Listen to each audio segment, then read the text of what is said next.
el concepto monoteísta de Dios, Alá o Brahman, cómo se ve en el Islam y en el hinduismo, sobre todo en el Bhagavad Gita. En el Islam, Dios es Alá. El concepto de Tawhid, que ya lo he explicado en otro vídeo, el de unicidad de Dios, es crucial para entender el Islam. Y asociar cualquier nombre o forma con Dios, Shirk, es un pecado grave.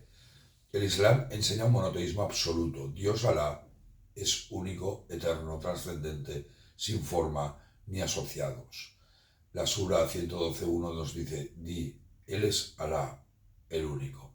Y aquí ya vemos una diferencia fundamental con el Gita.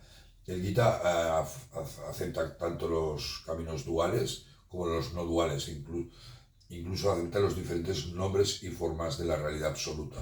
De hecho, Krishna, acordaros, es la encarnación de Vishnu en la tierra para restablecer el Dharma.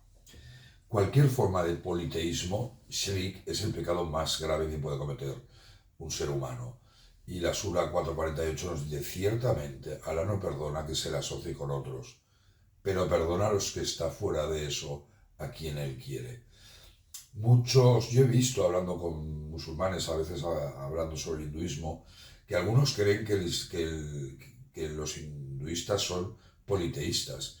Y prácticamente la mayoría de los hinduistas son monoteístas. Ellos creen en un Dios absoluto, Brahman, que tiene diferentes formas y nombres. Incluso en la Trimurti, la tríada de dioses, Brahma crea, Vishnu preserva y Shiva destruye. Incluso Krishna según que sectas de hinduistas, es adorado como Dios. Entonces, esa es una de las diferencias ya también que vamos a encontrar. Una flexibilidad absoluta, el principio de Tawhid, y una flexibilidad totalmente absoluta en el hinduismo. Por tanto, el Islam rechaza explícitamente la idea de encarnaciones divinas como la de Sri Krishna, que recordemos es la encarnación de Vishnu, o intermediarios ontológicos entre Dios y la humanidad. También rechaza el concepto de Jesús como Dios encarnado. Os leo un par de suras que nos dicen, no hay nada ni nadie comparable a Él. Y hay otra que dice, ciertamente se han desviado quienes dicen, Dios es el Mesías, hijo de María. Y ahí es una de las causas históricas, no religiosas, de que mucha gente en la época de Mahoma no aceptaba el principio de Dios como la tríada, con el Espíritu Santo, la Madre de Dios y todas estas cosas. Y eso también es una de las causas históricas, insisto, de que aparece Mahoma predicando este monoteísmo absoluto. La relación con Dios es de sumisión total. Islam es sumisión.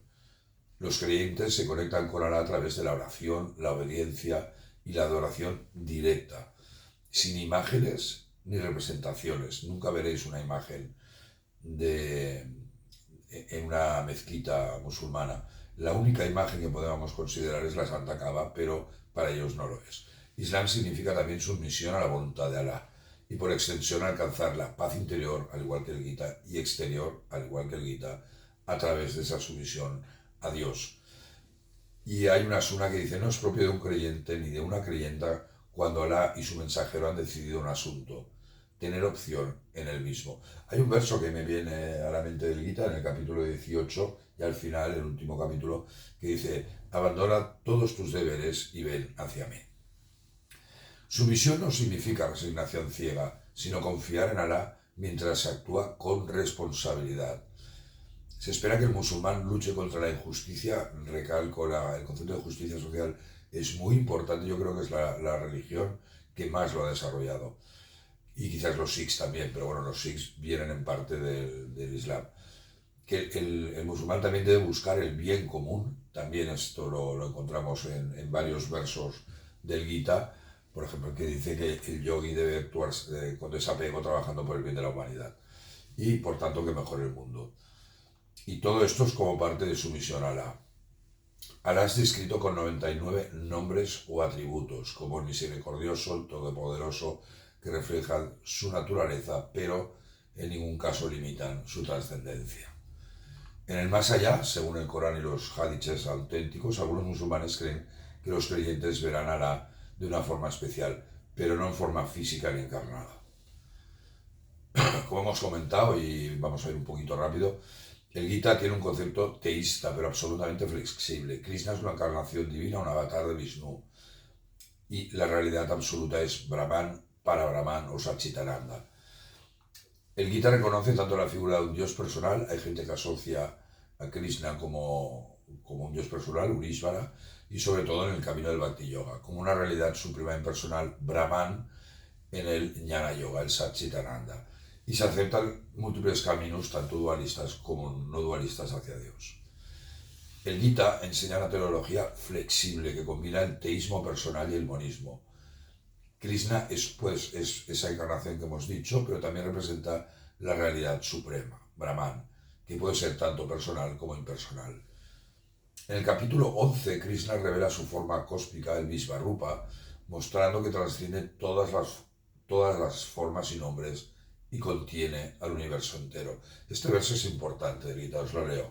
Contempla, oh Arjuna, mis cientos y miles de formas divinas, infinitamente diversas, infinitamente variadas en color y aspecto.